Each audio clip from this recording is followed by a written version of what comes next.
Most people's first encounter with the word Puerto Rican is a Greek guy in brown makeup holding a knife. In America, nothing is impossible.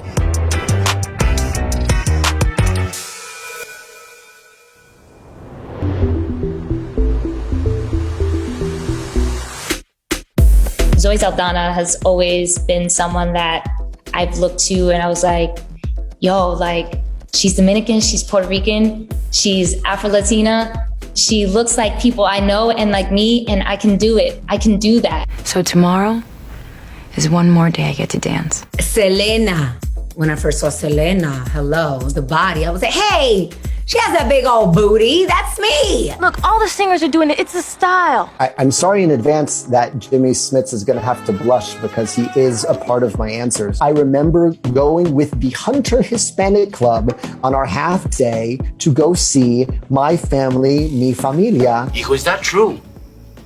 Well, yeah, like technically speaking, but hey, it's not like for real or nothing like that. And to this day, bursting into tears, thinking about Jimmy Smits going, I know you, I know you. That incredible, incredible scene. I know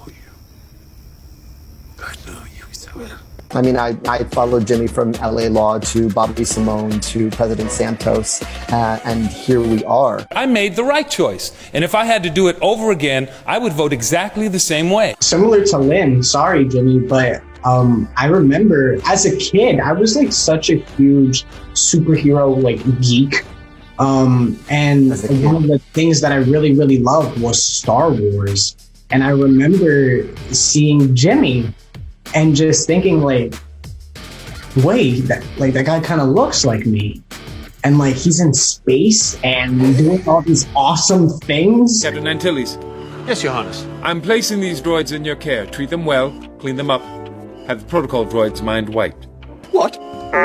As a kid, I just kind of like wanted to reach for that and become that person of power. There's always been, every decade, their names. Mine would be Desi Arnaz, because he came into our living room and he was vibrant and he spoke the same language that my mother did. Yo, bailar con Renita. Sí. No, viejo, ni pensar. No, de verdad. No. Oh, go ahead. The first time I got really excited about seeing someone who looked like me on screen was probably Rufio in Hook. I got Pan's sword on the pen now. I love it when they chant, Rufio, Rufio, Rufio! And he lands and he has that dagger and he's like so badass. That's enough! I have to say Irene Cara in Insane. You know, a Black Latina that I thought, oh my God, she looks like my mom. She looks like she could be related to me. That was incredibly powerful. I seem to have that effect on people. What can I do? When the dominant narrative in the musical theater canon for your people is West Side Story, which kind of hurts us by virtue of being a masterpiece. By being one of the best musicals, most people's first encounter with the word Puerto Rican is a Greek guy in brown makeup holding a knife. Every one of you hates every one of us, and we hate you right back. Let's get at it. It's interesting because growing up, you know, in Mexico, I didn't have the lack of representation. I grew up watching Mexicans on Mexican TV. I didn't understand the impact that the lack of representation can actually have and the trauma that it can create, because it's basically like an erasure. You made all of this? This is me. The Heights is written by two first-generation Latino playwrights, Kiara and myself. And I think time caught up with us in a way, because I think we're hungry for more experiences of telling our own stories to ourselves. And it's a reminder of what it feels like to be in community. We had to assert our dignity in small ways. Little details that tell the world we are not invisible. Trying to represent a whole community is not for the faint of heart. You know that there are things that maybe you don't understand about a community, especially a Latinx community that I don't know. I didn't grow up there. So there was a lot of listening and there was a lot of knowing that I'm a beginner in this. There's no shortcuts.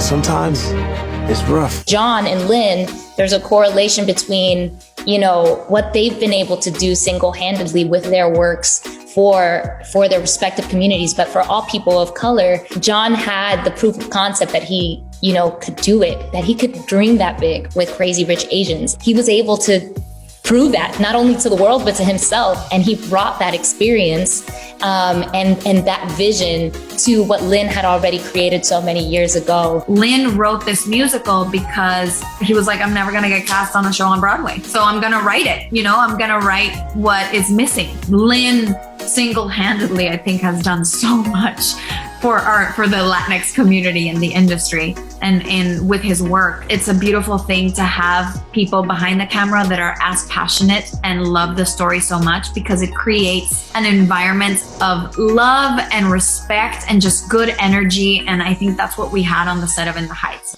I've been saving up all my pennies in my piggy bank for this day. This is going to be an emotional roller coaster.